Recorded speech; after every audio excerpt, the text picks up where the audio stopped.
Hello guys, अहिले चाहिँ finally हामी यो पार्कमा मजाले घुमिसकेको छौँ। घुम्दै गरेको ठाउँहरूबाट चाहिँ यति राम्रो दृश्यहरू चाहिँ हेर्न पाइन्छ। हेर्नुहोस् है त गाइज, पोखरा सहर यस्तो देखेको छ अहिले।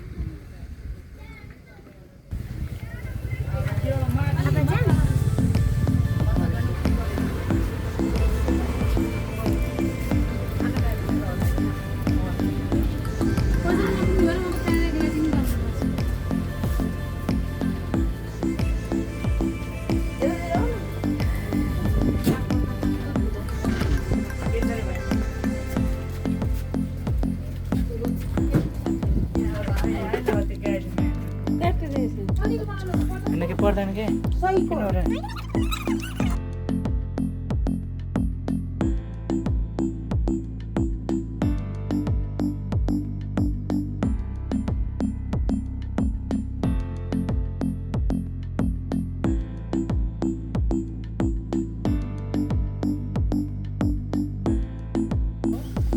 मेथलाङबाट अब चाहिँ भने लेक साइड झर्ने हो।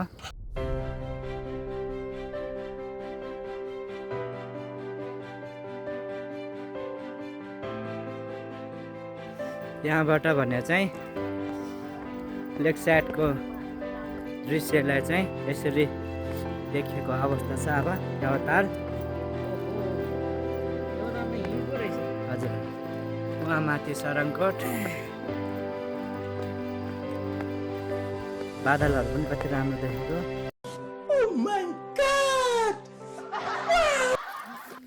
मेरो पछाडि देख्न सक्नुहुन्छ तपाईँहरूले एकदम दामी घर, त्यो चाहिँ मेरो होइन। हेलो गाइज, मान्छेहरूले भातै खानुपर्छ र घाँस खाए हुन्न र। कस्तो टेन्सन भयो, यस्तो टेन्सन हुँदा पनि बियो सुँदिन त के भएको। हामी सबैजना ग्रुप चाहिँ एकै ठाउँमा भइसकेको छ है गाइज।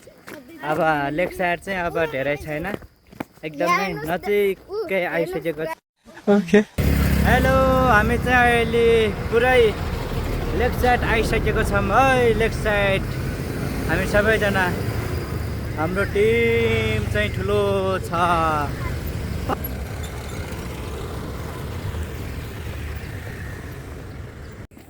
लेक साइडको फेवातालमा यहाँ आइसकेको छौँ।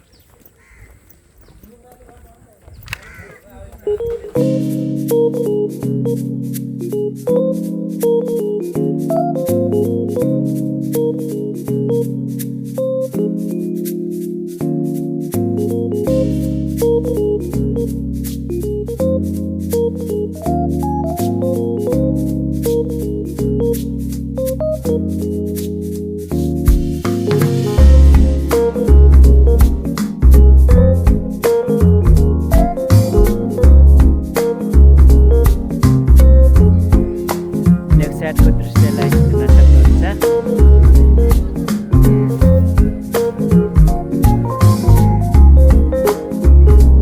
सरङकोट देखेको छ माथि, बामे साइड घाम पनि लागिरहेको छ।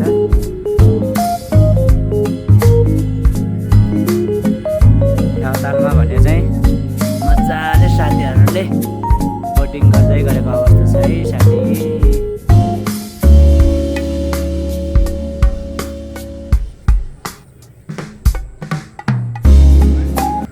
लेक साइडको अवस्था यस्तो छ अहिले। हाम्रो टिमहरू पछाडि आउँदै हुनुहुन्छ, हामी अगाडि पछाडि भएर हिँडिरहेका छौँ है गाइज। जय मसी सबैजनालाई। आज चाहिँ हामी घुमेर सकिसकेको छ। अहिले चाहिँ हामी लेक साइडमा मटका चियाको पर्खाइमा छ है। अब यो चिया खाइसकेपछि चाहिँ अब हामी घर जाने हो। थाकिसकेको छ आज दिनभरि सबैजना घुम्दा घुम्दा नै। अब चाहिँ हामी घर गएर रेस्ट गर्ने हो है। ल गाइज।